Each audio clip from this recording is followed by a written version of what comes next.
Earth had changed. The wars were over. The nations were united under one council called the Earth Assembly.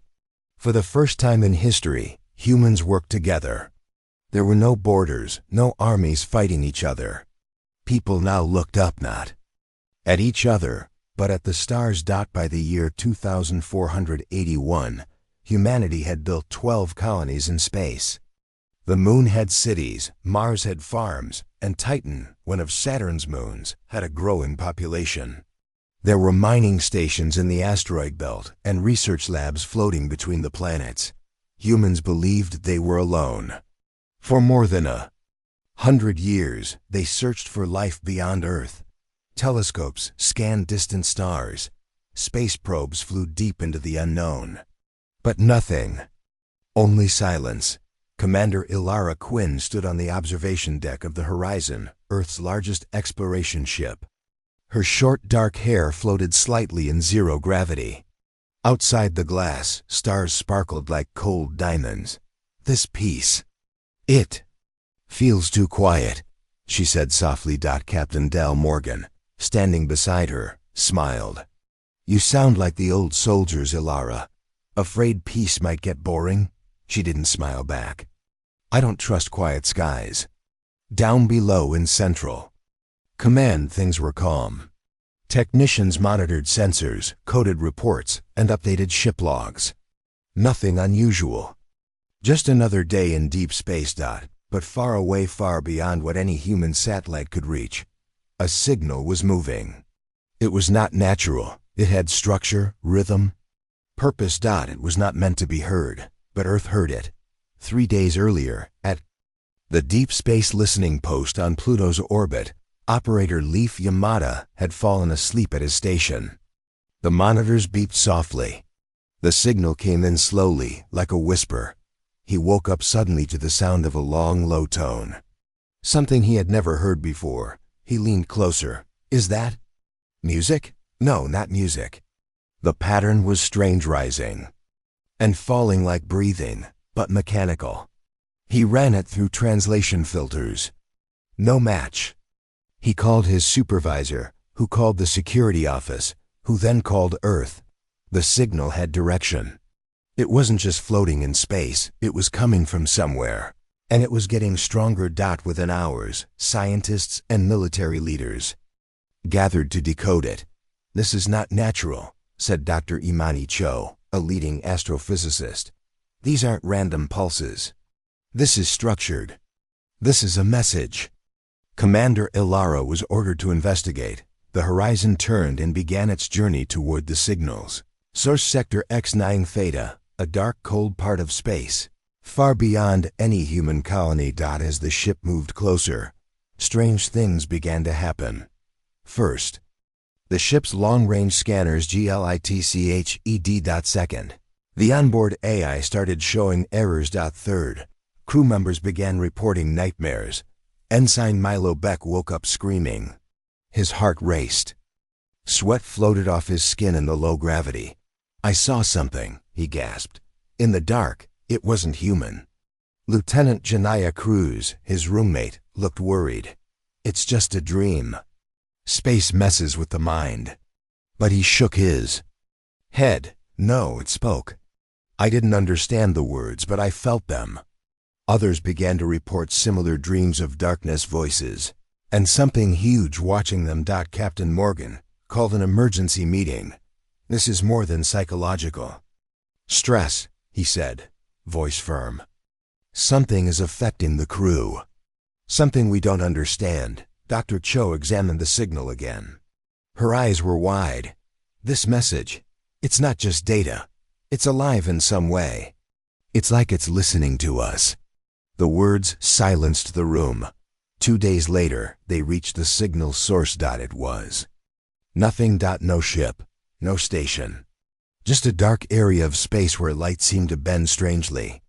Stars around it looked distorted, stretched. The ship's cameras couldn't focus. Instruments failed to measure anything. It's like the laws of physics don't work here, whispered Ilara.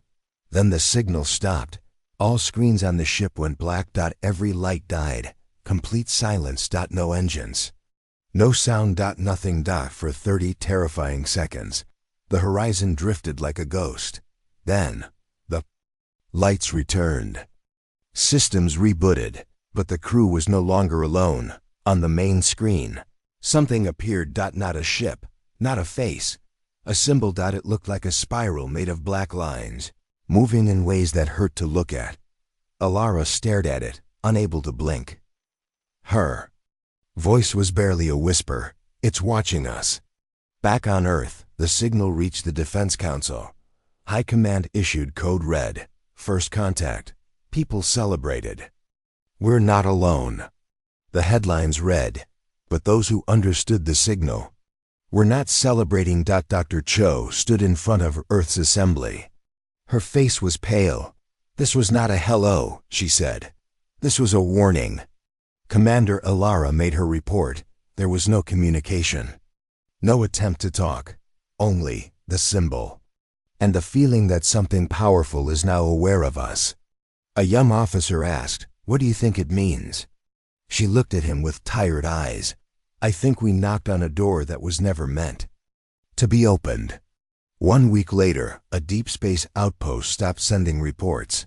A ship sent to investigate found the station empty. No damage, no bodies. Just empty hulls. And the symbol carved into the walls. That same day, Mars Colony received a strange message. One sentence repeated over and over. "You have been seen." In Earth's orbit, the military began building defense grids. Fleets were recalled. All colonies were placed on high alert. Humanity had spent so long preparing to find life, they never asked, what if the first life they found was already looking for them? Alara returned to Earth for emergency meetings. The generals wanted to build weapons. The scientists wanted to study the signal more. The people wanted answers, but no one had. Dr. Cho stood beside Ilara on the balcony of Central Science Tower. She looked up at the stars. "We always believed we were the brave ones, explorers of the unknown," she said. Ilara nodded. "Maybe we were wrong." A moment passed.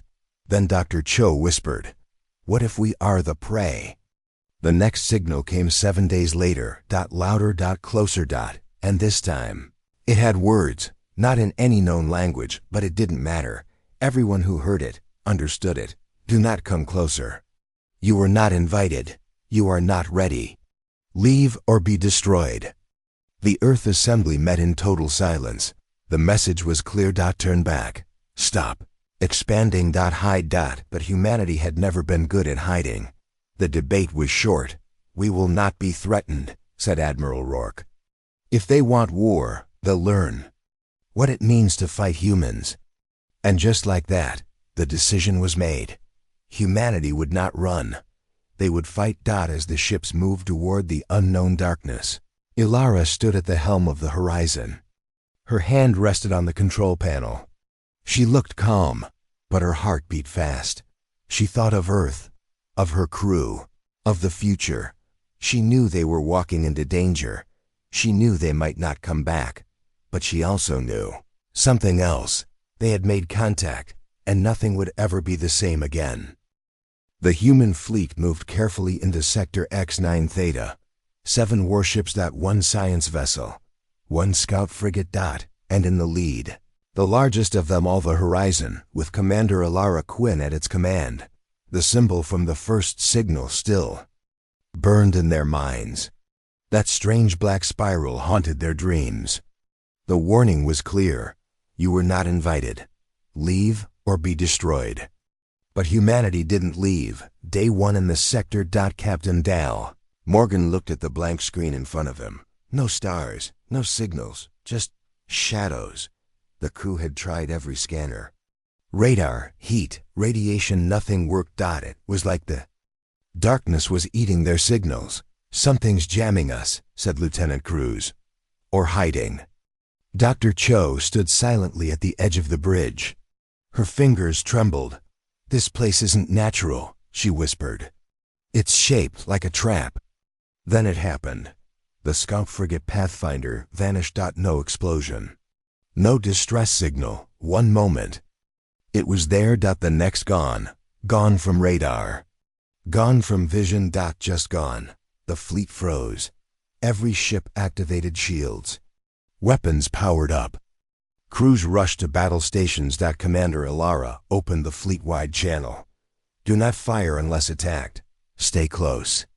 Eyes open. The silence returned, but it was not empty. It was watching. 4 hours later, the science vessel Athena picked up a pattern in the shadows. A shape. Slowly moving. Not a ship. Not metal. More like a floating mass blacker than space. No light bounces off it, said Dr. Cho. It's absorbing everything. The object didn't send signals. It didn't show life. But it was coming closer. Slow. Silent. Steady. The human fleet turned to face it. The shape grew larger. And then it stopped. Right in front of the horizon. Elara stood on the bridge. Everyone held their breath. And then the symbol appeared again on the screen. The black spiral. Pulsing slowly. Dr. Cho gasped. It's not just a warning this time. The spiral started changing, moving in strange ways, showing images and sounds. It was trying to talk. The crew watched in silence. They saw burning worlds. Falling stars. A galaxy torn by war. Then an army, millions of black shapes flying like shadows with no light. The enemy. The species sending the signal. They were called the Virak. A voice filled the ship. No language. Just emotion. Anger. Power. Warning. Then it said, you are fragile. You are soft. We are the Virak. The end of empires. You opened the door. Now you cannot close it. And just like that, the signal ended. The dark shape faded back into the shadows. The crew was shaken. Was that a threat? Asked Lieutenant Cruz. No, Ilara said. That was a promise. The next day, the human fleet received an alert. From Mars colony, a large object had entered the solar system. Not an asteroid. Not human. Moving fast. Too fast. Course. Earth. And the fleet had a choice. Stay and chase the Virak, or return to protect home. They chose Earth. They turned there. Ships, but deep in the shadows of Sector X9 Theta. More shapes began to move, and they were not alone. The message from the Virak had been clear. You opened the door. Now you cannot close it. And now something big was coming to Earth. Inside Earth's orbit, the Defense Council activated Project Aegis, a full planetary defense grid. Satellites with laser cannons, missile silos hidden in mountains, and energy shields were activated. Every ship was called back. Earth was not ready, but they had no choice. In the command hall beneath New Geneva, the Earth Assembly gathered leaders from Mars, Titan, Europa, and Earth sat in silence. We have confirmed the object entering our solar system is not human-made, said Admiral Rourke. Dr. Cho stepped forward. It's not just an object, she said. It's alive. People whispered in shock. She continued. The Virak, they don't build machines. They are the machines. Living warships. Biotech. They travel in silence. No engines, no fuel. Just hunger. On Mars, panic spread fast. The red colony sky turned dark when the alien shadow passed near. The evacuation began. Ships rushed to lift thousands into orbit. But time was short. Children cried. Alarms rang. People looked up and saw the future cold, black, and silent. One ship exploded during launch. Another vanished midair. Something invisible was picking them off. Back on Earth, Commander Ilara Quinn returned with the horizon. She stepped off the ramp and went straight into the war room. We can't defend Earth like this, she said. Our weapons aren't enough. Their ships don't bleed. They don't break.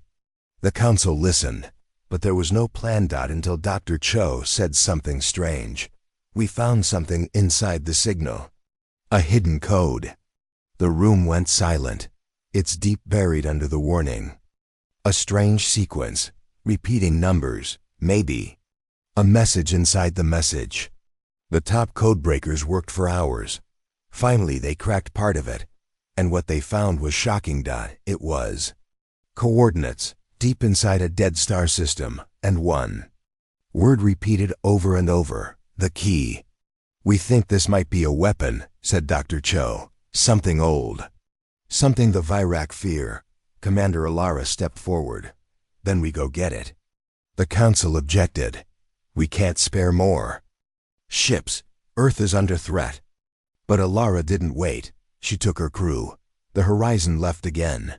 Alone, headed toward the dead system. A risky mission. A race against time. Find the key. Or watch Earth fall. Back at Earth, the Virac shadow finally entered the solar system. It didn't stop. It didn't answer calls. It just kept moving. Closer. And closer. The Horizon flew through dark space. Its destination.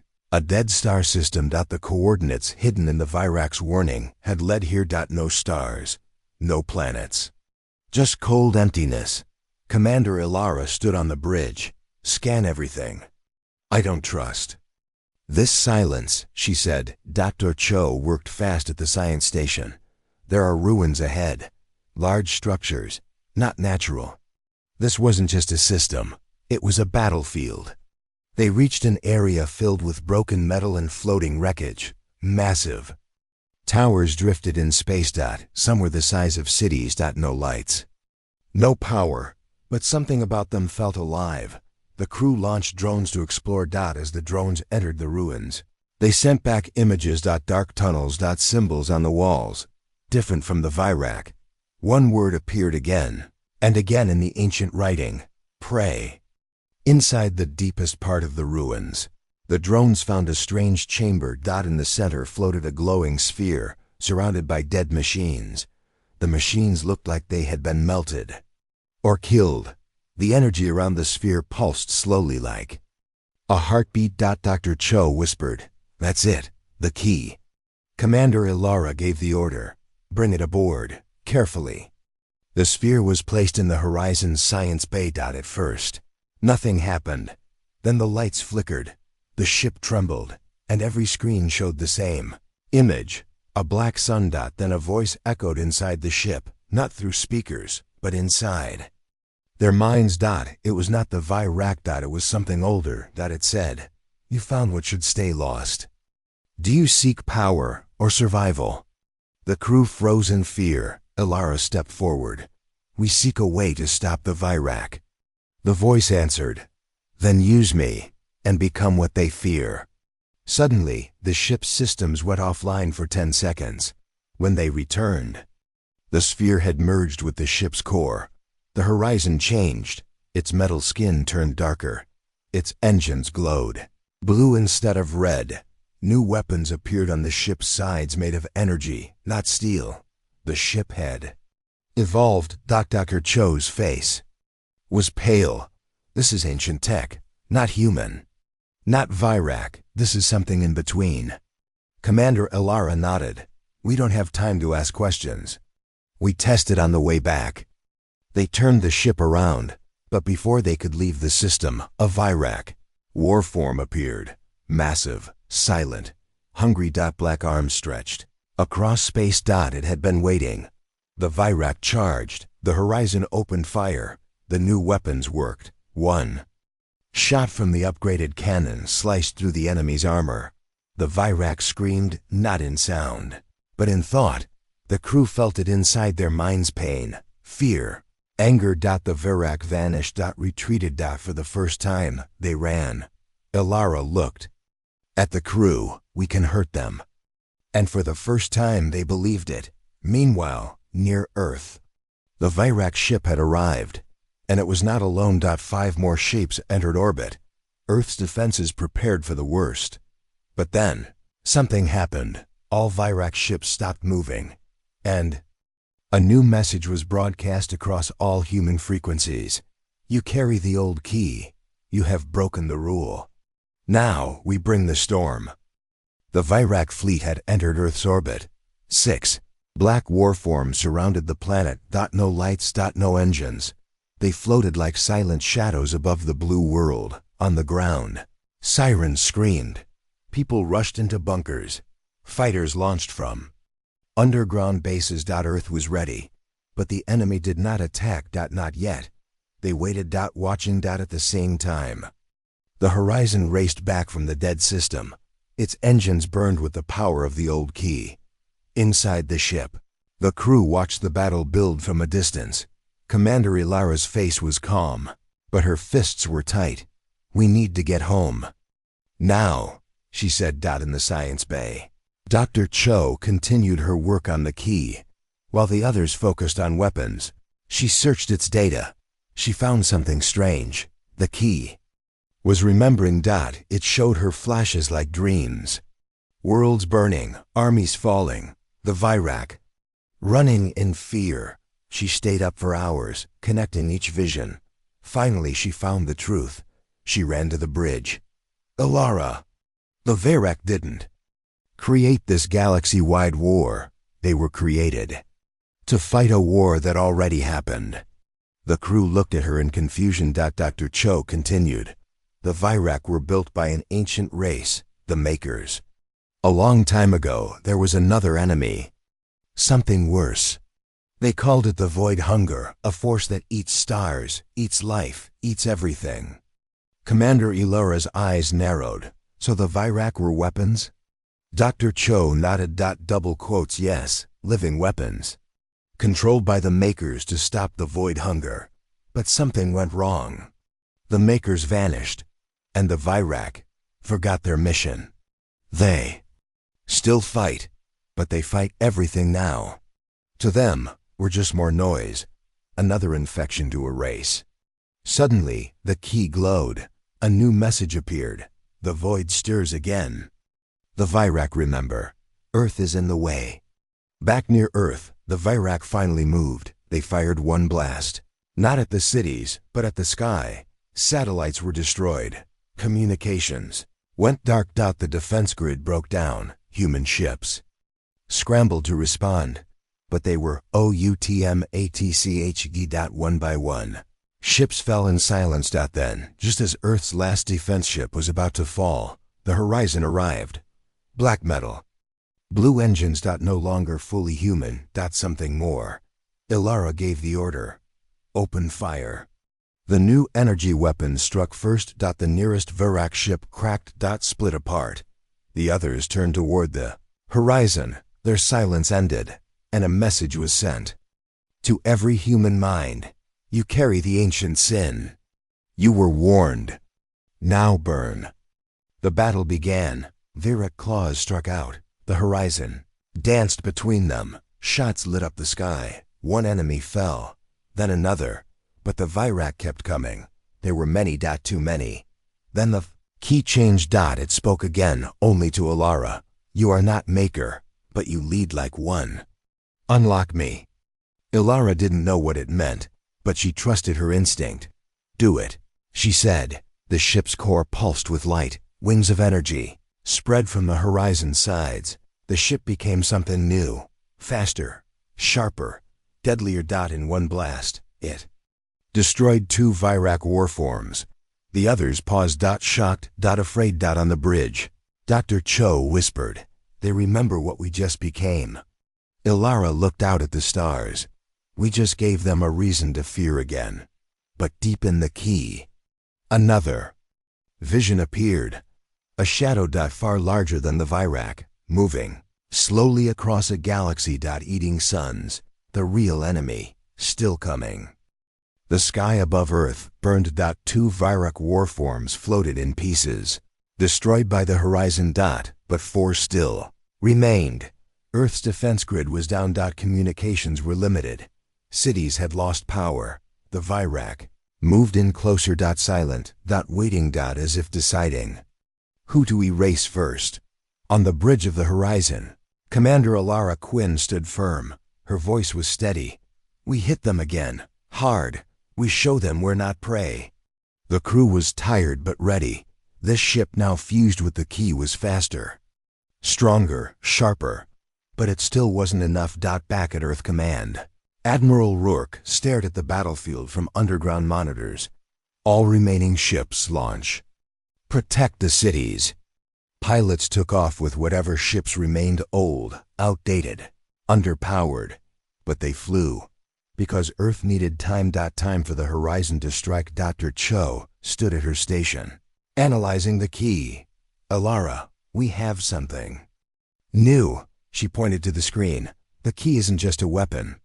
It can disrupt Virac thinking. If we get close enough, we might stop them from coordinating. Commander Ilara understood instantly. If we cut off their minds, we break the swarm. The horizon flew straight into the middle of the Virac formation. The enemy ships turned and fired. Streams of black energy cut through space. The horizon twisted, dodged, and glowed with power. One blast, 2 Virac ships broke apart. Another, 3. Fighters saved from death. Then the key pulsed. A wave of energy spread from the ship like a silent scream. The nearest Virac froze. It shook in place, turned its guns on its own. Dr. Cho gasped. It's working. We're in their mind link. The Virac fleet staggered. The formation broke. Earth's remaining fighters pushed forward. For the first time in days, humanity was winning. All across the world, people watched the skies. On Mars, on Titan, on Europa, cheers rang out. Even in Adazinyungda, dark bunkers, people cried, not in fear, but in hope. But that hope came with a cost. The key grew unstable. Its energy was building. Too fast. Too much. Ilara, Dr. Cho warned, the key isn't meant for long use. It's feeding on everything. Even us. Commander Ilara looked calm. Then she whispered, so we use it once more. One final strike. The horizon turned sharply. Its engines roared blue fire. It charged the last Virac ship. Face to face, the enemy tried to flee, but it was too late. Ilara shouted, "Fire all!" A blinding beam of energy exploded from the ship's core. It tore across space. The Virac screamed. The ship shattered. Silence. All 6 Virac ships were gone. The battle was over. Earth was saved for now. But victory came at a price. The horizon was damaged. Badly. Half its systems offline. Hull cracked. The key silent. And in that silence, something returned. A final message appeared on every screen. Not from the Virac, but from something older. Something colder. It simply said, "You have used the key. We are coming next." Commander Ilara stood alone on the bridge. Tired. Bruised. But unbroken. She looked at the stars and whispered, "Let them come." Earth's skies were dark, not just from battle, from fear. The message was clear. We are coming next. Nobody knew who we were, but everyone felt it. A cold dread. Commander Ilara Quinn stood on the bridge of the damaged horizon. The ship's hull creaked. Systems flickered. The key was silent. Her crew was tired. But they were ready. This was their last chance on Earth. Cities prepared for war. Every soldier, every pilot, every citizen was on edge. Dr. Cho brought news. The Virac are only the first wave. Something far worse waits in the dark. The key's visions showed it, the void hunger. A deep force that devours stars and life. Earth's fleets gathered near the edge of the solar system. The new enemy came massive shapes, bigger than anything seen. Dark clouds of living shadow. They swallowed light. Even the stars seemed to fade near them. Elara looked out into the blackness. "This is it," she said softly. "Hold the line. Protect Earth." The battle began. Ships fired everywhere. Lasers cut through darkness. Missiles exploded. The horizon led the charge, its new energy weapons lighting up space. But the enemy was stronger than anything before. During the fight, the key pulsed again. It whispered to Ilara inside her mind, "Use me fully. Become the maker." She understood. If she unlocked the key's full power, she might save Earth, but she might lose herself. The choice was hers. Stay human, or become something more. Something beyond. Alara took a deep breath. She placed her hand on the ship's core. Energy flowed. The horizon glowed with pure power. She felt herself change stronger. Faster, sharper. Her thoughts connected to the ship and the stars. She was no longer just a commander.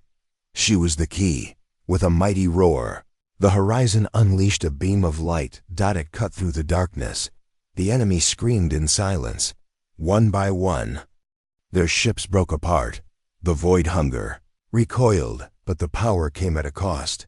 Alara's body weakened. Her mind blurred. Her last words over the coms were calm. Earth is safe. For now. As she faded, the horizon slowed. The stars shone again. The darkness receded. Back on Earth, people watched the skies clear. Tears fell. Cheers rang. They had won. But in the silence of space, the key pulsed quietly, a warning. The fight was not over. Earth was quiet again. The stars shone bright. The Virak were gone. The void hunger had retreated for now. People stepped out of bunkers. They hugged their loved ones. Cities began to rebuild. The war had changed everything. But humanity was alive. And stronger. Commander Ilara Quinn was gone. Her sacrifice saved Earth. Her name became legend. Stories told around fires. Songs sung in schools. Dr. Amani Cho stood before a crowd. We have survived the greatest storm, she said. But the universe is still vast and unknown. She looked up at the sky. We must be ready. New ships were built.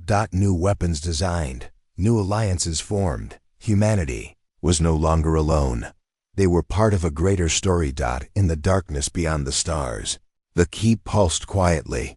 A reminder, a promise, that this was only the beginning. And somewhere, far away, new eyes watched. Waiting. Humanity had faced the most dangerous species in the universe, and had won. But the universe was full of surprises, and the story had just begun.